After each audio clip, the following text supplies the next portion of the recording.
சேனலின் புதுவையின் இன்றைய நிகழ்வுகள். புதுச்சேரியில் ஆகஸ்ட் 15ஆம் தேதி நடைபெறவுள்ள சுதந்திர தின விழாவை ஒட்டி கடற்கரை சாலையில் காவல்துறை மற்றும் பள்ளி மாணவ மாணவிகளின் அணிவகுப்பு இறுதி ஒத்திகை நிகழ்ச்சி நடைபெற்றது. புதுச்சேரியில் வரும் 15ஆம் தேதி நாட்டின் 78வது சுதந்திர தின விழா கடற்கரை சாலை காந்தி சிலை முன்பு நடைபெறவுள்ளது. இதனை முன்னிட்டு சுதந்திர தின விழா அணிவகுப்பு ஒத்திகை நிகழ்ச்சி இன்று கடற்கரை சாலை காந்தி சிலை முன்பு நடைபெற்றது. இதில் காவல்துறையினர், தீயணைப்புத்துறை, ஊர்காவல் படை, தேசிய மாணவர் படை மற்றும் கல்லூரி, பள்ளி மாணவிகளின் அணிவகுப்பு ஒத்திகை நிகழ்ச்சி நடைபெற்றது. இதில் வீரர்கள் கலந்து கொண்டு வீரநடை போட்டு சென்றனர். அதனைத் தொடர்ந்து பள்ளி மாணவ மாணவிகளின் கலை நிகழ்ச்சிகளும் நடைபெற்றன. மேலும் அப்பகுதியை முழுவதும் காவல்துறை கட்டுப்பாட்டில் கொண்டுவரப்பட்டது. கொல்கத்தாவில் பெண் மருத்துவர் படுகொலை செய்யப்பட்டதை கண்டித்து புதுச்சேரி ஜிப்மரில் மருத்துவர்கள் பணிகளை புறக்கணித்து 2 மணி நேரம் அமைதி போராட்டத்தில் ஈடுபட்டனர். கொல்கத்தாவில் பெண் மருத்துவர் படுகொலை செய்யப்பட்டதை கண்டித்து நாடு முழுவதும் மருத்துவர்கள் போராட்டத்தில் ஈடுபட்டு வருகின்றனர். இந்நிலையில் புதுச்சேரி ஜிப்மர் மருத்துவமனையில் மருத்துவர்கள் பணிகளை புறக்கணித்து 2 மணி நேரம் அமைதி போராட்டத்தில் ஈடுபட்டனர். காலை 6 மணி முதல் 8 மணி வரை நடைபெற்ற போராட்டத்தில் நூற்றுக்கணக்கான மருத்துவர்கள் பங்கேற்று கண்டன கோஷங்கள் அடங்கிய பதாகைகளை கையில் பிடித்தபடி தங்கள் எதிர்ப்பை தெரிவித்தனர். மருத்துவர்களுக்கான பாதுகாப்பு சட்டத்தை அமல்படுத்த வேண்டும், வெளிப்படையான விசாரணை நடத்த வேண்டும், அனைத்து அவசர சிகிச்சை பிரிவுகளிலும் கண்காணிப்பு கேமராக்கள் பொருத்தப்பட வேண்டும், பணி செய்யும் இடத்தில் பாதுகாப்பு அளிக்க வேண்டும் உட்பட பல்வேறு கோரிக்கைகளை வலியுறுத்தி போராட்டம் நடைபெற்றது. 2 மணி நேர போராட்டத்தை தொடர்ந்து மருத்துவர்கள் பணிக்கு திரும்பினார்கள். மருத்துவர்களின் போராட்டத்தின் காரணமாக நோயாளிகள் பாதிக்கப்படாமல் இருக்கும் வகையில் ஜிப்மர் நிர்வாகம் மாற்று நடவடிக்கைகளை எடுத்து இருப்பதாக தெரிவித்துள்ளது. புதுச்சேரியில் பணி நீக்கம் செய்யப்பட்ட ஊழியர்கள் மீண்டும் பணி வழங்க கோரி பொதுப்பணித்துறை தலைமை அலுவலகத்தில் அமர்ந்து தர்ணா போராட்டத்தில் ஈடுபட்டதால் சிறிது நேரம் பரபரப்பு ஏற்பட்டது. புதுச்சேரியில் 2016ஆம் ஆண்டு பொதுப்பணித்துறையில் 2648 பேர் வவுச்சர் ஊழியர்களாக பணி நியமனம் செய்யப்பட்டனர். அதன் பிறகு 2016ஆம் ஆண்டு தேர்தல் நடத்தை விதிமுறைகளை காரணம் காட்டி தேர்தல் துறையால் 2648 பேர் பணி நீக்கம் செய்யப்பட்டனர். இதனை அடுத்து கடந்த காங்கிரஸ் ஆட்சியிலும் தற்போது உள்ள என்ஆர் காங்கிரஸ் ஆட்சியிலும் மீண்டும் பணி வழங்க வேண்டி பொதுப்பணித்துறை ஊழியர்கள் பல கட்ட போராட்டங்களை நடத்தி வருகின்றனர். இந்நிலையில் கடந்த ஆண்டு பட்ஜெட் கூட்டத்தொடரில் தேர்தல் துறையால் பணி நீக்கம் செய்யப்பட்ட 2648 ஊழியர்கள் மீண்டும் பொதுப்பணித்துறையில் பணிக்கு அமர்த்தப்படுவார்கள் என்று முதலமைச்சர் ரங்கசாமி சட்டசபையில் அறிவித்திருந்தார். ஆனால் இதுவரை அவர்கள் பணிக்கு அமர்த்தப்படவில்லை. இந்நிலையில் பொதுப்பணித்துறை தலைமை அலுவலகத்தில் ஊழியர் சங்க தலைவர் ரவிச்சந்திரன் தலைமையில் ஒன்று திரண்ட ஊழியர்கள் முதல்வர் ஆணையிட்டும் ஓராண்டு ஆகியும் இதுவரை பணி வழங்காததை கண்டித்தும் உடனடியாக பணி வழங்க வேண்டும் என்று வலியுறுத்தி பொதுப்பணித்துறை தலைமை அலுவலகத்தில் அமர்ந்து தர்ணா போராட்டத்தில் ஈடுபட்டனர். இதனை அடுத்து ஊழியர்களிடம் பேச்சுவார்த்தை நடத்திய அதிகாரிகள் 2 தினங்களுக்குள் ஊழியர்களின் பிரச்சினைக்கு முடிவு காணப்படும் என்று உறுதி அளித்ததின் பேரில் அவர்கள் போராட்டத்தை கைவிட்டு சென்றனர். இதனால் பொதுப்பணித்துறை அலுவலகம் முன்பு சிறிது நேரம் பரபரப்பு நிலவியது. போராட்டத்தில் சங்க நிர்வாகிகள் குமரகுரு, ரமேஷ், சந்திரன் உள்ளிட்ட 100க்கும் மேற்பட்டோர் கலந்து கொண்டனர். காரைக்காலில் 2020இல் ரேஸில் ஈடுபட்ட இளைஞரை தட்டி கேட்டவரை கொலை செய்த சம்பவம், இளைஞருக்கு 7 வருட கடுங்காவல் தண்டனை, ரூபாய் 10,000 அபராதம் விதித்து மாவட்ட நீதிபதி முருகானந்தம் அதிரடி தீர்ப்பு. காரைக்கால் மாவட்டம் திருநள்ளாறு அடுத்த செல்லூர் பகுதியை சேர்ந்தவர் ரவிச்சந்திரன். இவர் அதே பகுதியில் உள்ள சாராய கடையில் கேஷியராக பணிபுரிந்து வந்துள்ளார். கடந்த 2020ஆம் ஆண்டு செப்டம்பர் மாதம் 12ஆம் தேதி ரவிச்சந்திரன் செல்லூர் பகுதியில் உள்ள பெட்டி கடைக்கு சென்றுள்ளார். அப்போது அதே பகுதியை சேர்ந்த மகேந்திரன் என்பவர் இருசக்கர வாகனத்தில் அதிவேகத்தில் ரேஸில் ஈடுபட்டு விபத்து ஏற்படுத்தும் வகையில் ஈடுபட்டுள்ளார். இதனை பார்த்த ரவிச்சந்திரன் அதிவேகமாக வந்த மகேந்திரனை சாலையில் வைத்து கண்டித்து காவல் நிலையத்தில் புகார் தெரிவிப்பதாக எச்சரித்துள்ளார். இதில் ஆத்திரமடைந்த மகேந்திரன் ரவிச்சந்திரனை கொடூரமாக தாக்கி காலால் எட்டி உதைத்து தள்ளியுள்ளார். இதில் ரவிச்சந்திரன் பலத்த காயம் அடைந்து கீழே விழுந்த நிலையில் அங்கு இருந்தவரை அக்கம் பக்கத்தினர் மீட்டு அரசு மருத்துவமனைக்கு அனுப்பி வைக்கும் வழியில் பரிதாபமாக உயிரிழந்துள்ளார். இதனை அடுத்து ரவிச்சந்திரனின் மனைவி விஜயா திருநள்ளாறு காவல் நிலையத்தில் புகார் அளித்ததன் பேரில் திருநள்ளாறு போலீசார் வழக்கு பதிவு செய்து மகேந்திரனை கைது செய்தனர். இவ்வழக்கு கடந்த 4 வருடங்களாக காரைக்கால் மாவட்ட நீதிமன்றத்தில் விசாரணை செய்த நிலையில் இன்று மாலை தீர்ப்பு வழங்கப்பட்டது. தீர்ப்பில் குற்றம் சாட்டப்பட்ட மகேந்திரனுக்கு 7 வருடங்கள் கடுங்காவல் தண்டனையும் ரூபாய் 10,000 அபராதம் விதித்து மாவட்ட நீதிபதி முருகானந்தம் உத்தரவு பிறப்பித்தார். இதனை அடுத்து கைது செய்யப்பட்ட மகேந்திரன் புதுச்சேரி காலாப்பட்டில் உள்ள மத்திய சிறைச்சாலைக்கு கொண்டு செல்லப்பட்டார். நகராட்சி மற்றும் கொம்யூன் பஞ்சாயத்து ஊழியர்களுக்கு புதுச்சேரி அரசே நேரடியாக சம்பளத்தை வழங்க வேண்டும் என்ற 12 அம்ச கோரிக்கைகளை வலியுறுத்தி நகராட்சி ஊழியர்கள் காத்திருப்பு போராட்டத்தில் ஈடுபட்டனர்.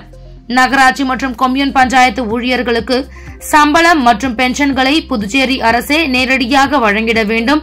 2016ஆம் ஆண்டு அமல்படுத்திய 7வது ஊதிய குழுவின் நிலுவைத் தொகை வழங்கிட வேண்டும். ஓய்வு பெற்ற ஊழியர்களுக்கு வழங்கப்பட வேண்டிய பணி கொடைகள் உடனடியாக வழங்க வேண்டும் என்பன போன்ற கோரிக்கைகளை வலியுறுத்தி புதுச்சேரி நகராட்சி மற்றும் கொம்யூன் பஞ்சாயத்து ஊழியர்களின் கூட்டு போராட்டக் குழு சார்பில் காத்திருப்பு போராட்டம் சட்டமன்றம் அருகே நடைபெற்றது. கூட்டு போராட்டக் குழு தலைவர் வேளாங்கண்ணி தாசன் தலைமையில் நடைபெற்ற இந்த ஆர்ப்பாட்டத்தில் சுமார் 300க்கும் மேற்பட்டோர் ஊழியர்கள் கலந்து கொண்டு கோரிக்கைகளை வலியுறுத்தி கண்டன கோஷங்களை எழுப்பினார்கள். காரைக்காலில் மாவட்ட ஆட்சியர் மணிகண்டன் தலைமையில் போதைப் பொருள் பயன்பாட்டிற்கு எதிராக அரசு அதிகாரிகள் மற்றும் கல்லூரி மாணவர்கள் உறுதிமொழி எடுத்துக் கொண்டனர். புதுச்சேரி மாநிலம் காரைக்கால் மாவட்டத்தில் போதைப் பொருள் பயன்பாட்டிற்கு எதிரான உறுதிமொழி எடுக்கும் நிகழ்ச்சி காரைக்கால் மாவட்ட ஆட்சியர் அலுவலகத்தில் மாவட்ட ஆட்சியர் மணிகண்டன் தலைமையில் நடைபெற்றது. இதில் நாம் அனைவரும் ஒன்றிணைந்து நமது புதுச்சேரியை போதையில்லா மாநிலமாக மாற்ற உறுதியான முடிவை எடுப்போம். எனது நாட்டை போதையில்லா நாடாக மாற்ற என்னால் இயன்ற அனைத்தையும் செய்வேன் என்று உறுதியளிக்கிறேன் என்று உறுதிமொழி எடுத்துக் கொண்டனர். இந்த நிகழ்ச்சியில் காரைக்கால் மாவட்ட துணை ஆட்சியர்கள் மற்றும் பல்வேறு துறை அரசு அதிகாரிகள் கலந்து கொண்டனர். இதனை அடுத்து மாவட்ட ஆட்சியர் மணிகண்டன் தலைமையில் ஔவையார் அரசு பெண்கள் கல்லூரியில் போதைப் பொருளுக்கு எதிராக விழிப்புணர்வு உறுதிமொழி எடுத்துக் கொள்ளப்பட்டது. இதில் அரசு கல்லூரி மாணவர்கள் கலந்து கொண்டு உறுதிமொழி எடுத்துக் கொண்டனர். வில்லியனூர் பகுதியில் குற்ற சம்பவங்களை தடுக்கும் வகையில் பல்வேறு இடங்களில் போலீசார் திடீர் சோதனை மேற்கொண்டதால் பரபரப்பு ஏற்பட்டது. புதுச்சேரி வில்லியனூர் பகுதியில் தொடர்ந்து குற்ற சம்பவங்கள் அதிகரித்து வருகிறது. இதனை கட்டுப்படுத்தும் வகையில் காவல் கண்காணிப்பாளர் வம்சிதர் ரெட்டி உத்தரவின் பேரில் வில்லியனூர் காவல் நிலைய பொறுப்பு ஆய்வாளர் கீர்த்திவர்மன் அறிவுறுத்தலின் பேரில் உதவியாளர் தமிழரசன் தலைமையிலான போலீசார் வில்லியனூர் மற்றும் அதனை சுற்றியுள்ள பகுதிகளில் நேரில் சென்று திடீர் ஆய்வு மேற்கொண்டனர். மேலும் கஞ்சா மற்றும் போதைப் பொருட்கள் விற்பனை செய்யும் நபர்கள் குறித்து தகவல் தெரிந்தால் உடனடியாக காவல்துறைக்கு தகவல் தெரிவிக்க வேண்டும் என உதவி ஆய்வாளர் தமிழரசன் பொதுமக்களிடம் வலியுறுத்தினார். மேலும் குற்ற பின்னணி கொண்டவர்களின் வீடுகளுக்கு சென்று எச்சரிக்கை விடுத்துள்ளார். புதுச்சேரி அருகே கோவில் உண்டியலை உடைத்து ரூபாய் 1 லட்சம் பணத்தை திருடி சென்ற மர்ம நபர் குறித்து போலீசார் விசாரணை மேற்கொண்டு வருகின்றனர். புதுச்சேரி அருகே தமிழக பகுதியான பள்ளித்தென்னல் பகுதியில் பிரசித்தி பெற்ற விநாயகர் கோவில் உள்ளது. வழக்கம் போல் கோவில் நிர்வாகிகள் இன்று காலை கோவிலை திறந்தபோது கோவில் உண்டியல் உடைக்கப்பட்டு அதில் இருந்த பணம் திருடு போயிருந்தது கண்டு அதிர்ச்சி அடைந்தனர். அதனைத் தொடர்ந்து கோவில் நிர்வாகிகள் கண்டமங்கலம் காவல் நிலையத்தில் புகார் அளித்தனர். இது தொடர்பாக போலீசார் வழக்கு பதிவு செய்து விசாரணை மேற்கொண்டு வருகின்றனர். போலீசாரின் முதற்கட்ட விசாரணையில் கோவிலின் பின்பக்க கதவு உடைக்கப்பட்டு உண்டியலில் இருந்த சுமார் 1 லட்சம் ரூபாய் பணம் திருடு போனது தெரியவந்தது. மேலும் கோவிலின் அருகே உள்ள சிசிடிவி காட்சிகளை ஆய்வு செய்து போலீசார் தீவிரமாக விசாரணை மேற்கொண்டு வருகின்றனர். நாட்டின் 78வது சுதந்திர தின விழாவை முன்னிட்டு பிரெயின் பாக்ஸ் லேர்னிங் ஹப் சார்பாக மாபெரும் ஓவிய போட்டி ஆகஸ்ட் 18ஆம் தேதி நடைபெற உள்ளது. இது முற்றிலும் இலவசமான ஓவிய போட்டி. இதற்கான முன்பதிவும் இலவசமே. இதில் வெற்றி பெறும் மாணவர்களுக்கு பரிசு பொருட்களும் கலந்து கொள்ளும் நபர்களுக்கு சான்றிதழ்களும் வழங்கப்படும். இந்த ஓவிய போட்டியானது 3 பிரிவுகளில் நடைபெற உள்ளது. முன்மழலையர் மாணவர்கள் முதல் 1ஆம் வகுப்பு மாணவர்கள் வரை வண்ணம் தீட்டுதல் என்ற தலைப்பிலும், 2வது பிரிவில் 2ஆம் வகுப்பு முதல் 4ஆம் வகுப்பு வரை உள்ள மாணவர்கள் சுதந்திர தின விழா என்ற தலைப்பிலும், 3வது பிரிவில் 5ஆம் வகுப்பு முதல் 8ஆம் வகுப்பு வரை உள்ள மாணவர்கள் வீட்டில் குழந்தைகளின் சுதந்திரம் என்ற தலைப்பிலும் நடைபெற உள்ளது. முன்பதிவிற்கு தொடர்பு கொள்ள வேண்டிய தொலைபேசி எண் 9994976128. அணுக வேண்டிய முகவரி எண் 16, 3வது தெரு, தந்தை பெரியார் நகர், பேட்ரிக் பள்ளி அருகில், பாண்டிச்சேரி 605005. அரசு நேரடியாக சம்பளம் வழங்க வேண்டும் உட்பட பல்வேறு கோரிக்கைகளை வலியுறுத்தி ஏனாமில் நகராட்சி மற்றும் கொம்யூன் பஞ்சாயத்து ஊழியர்கள் கண்டன பேரணியில் ஈடுபட்டனர். அரசு நேரடியாக சம்பளம் வழங்க வேண்டும், கருணை அடிப்படையில் வாரிசுதாரர்களுக்கு பணி வழங்க வேண்டும் உட்பட பல்வேறு கோரிக்கைகளை வலியுறுத்தி நகராட்சி மற்றும் கொம்யூன் பஞ்சாயத்து ஊழியர்கள் தொடர் போராட்டத்தில் ஈடுபட்டு வருகின்றனர். அந்த வகையில் புதுச்சேரி பிராந்தியமான ஏனாமில் நகராட்சி ஊழியர்கள் போராட்டத்தில் ஈடுபட்டுள்ளனர். அரதடி போசையா தலைமையில் 100க்கும் மேற்பட்ட ஊழியர்கள் பேரணியாக வந்து மாவட்ட நிர்வாக அலுவலகம் முன்பு கண்டன ஆர்ப்பாட்டத்தில் ஈடுபட்டனர். மேலும் அரசு நேரடியாக சம்பளம் வழங்க வேண்டும் உட்பட பல்வேறு கோரிக்கைகளை வலியுறுத்தி கண்டன கோஷங்களை எழுப்பினர்.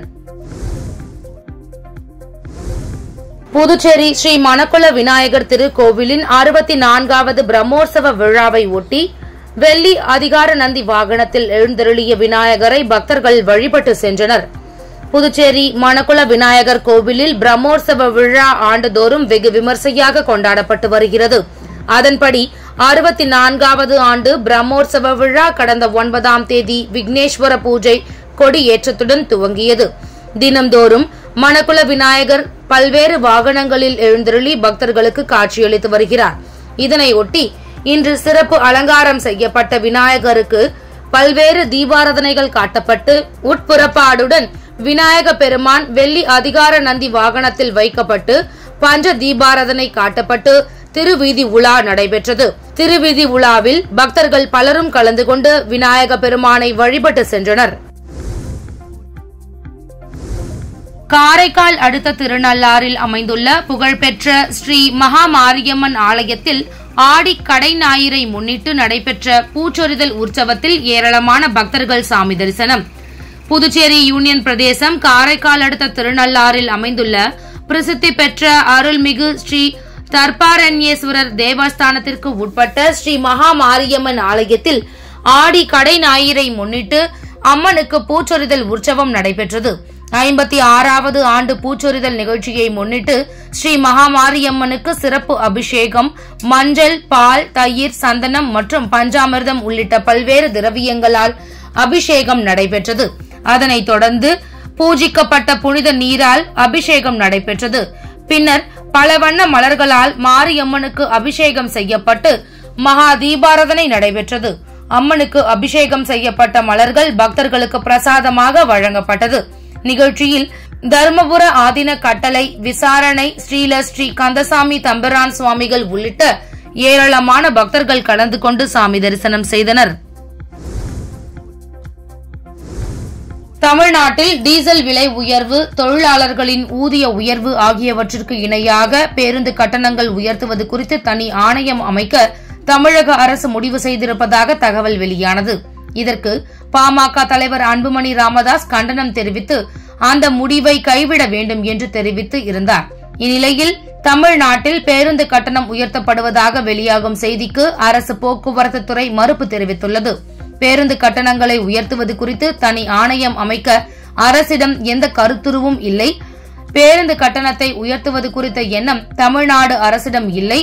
பொதுமக்களுக்கு இடையூறு ஏற்படுத்தும் எந்த ஒரு திட்டத்தையும் தமிழ்நாடு அரசு செயல்படுத்தாது என போக்குவரத்து துறை விளக்கம் அளித்துள்ளது. சிரியாவின் மத்திய நகரமான ஹமாவில் இருந்து கிழக்கே 28 கிலோமீட்டர் தொலைவில் மிதமான நிலநடுக்கம் ஏற்பட்டுள்ளது. இந்த நிலநடுக்கமானது ரிக்டர் அளவில் 5.5 ஆகவும் 3.9 கிலோமீட்டர் ஆழத்திலும் ஏற்பட்டதாக சிரியா தேசிய நிலநடுக்க மையம் தெரிவித்துள்ளது. சிரியாவின் பல மாகாணங்களில் உணரப்பட்ட இந்த நிலநடுக்கம் உள்ளூர் நேரப்படி இரவு 11:56 மணி அளவில் ஏற்பட்டது. முன்னதாக இந்த நிலநடுக்கத்திற்கு சில மணி நேரங்களுக்கு முன்பு 3.7 ரிக்டர் அளவில் லேசான நில அதிர்வு ஏற்பட்டது.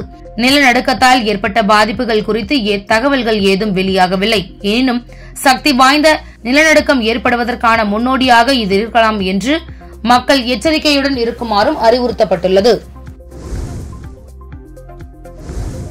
கடந்த 2 வாரங்களாக பாரிஸில் நடைபெற்ற ஒலிம்பிக் தொடர் விளையாட்டு ரசிகர்களுக்கு பெரும் விருந்தாக இருந்தது.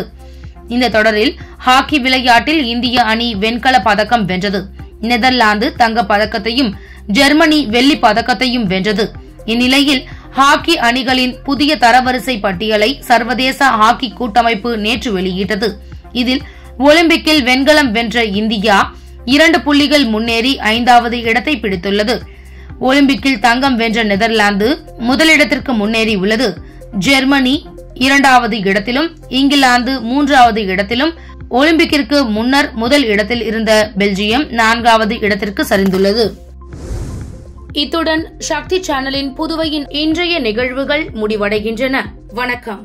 உங்கள் சக்தி சேனலின் புதுவையின் அன்றாட நிகழ்வுகளை உடனுக்குடன் தெரிந்து கொள்ள சக்தி சேனல் புதுச்சேரி யூடியூப் சேனலை சப்ஸ்கிரைப் செய்து கொள்ளுங்கள். மறக்காமல் பெல் பட்டனையும் கிளிக் பண்ணுங்க, ஷேர் பண்ணுங்க, லைக் பண்ணுங்க. உங்கள் சக்தி சேனல்.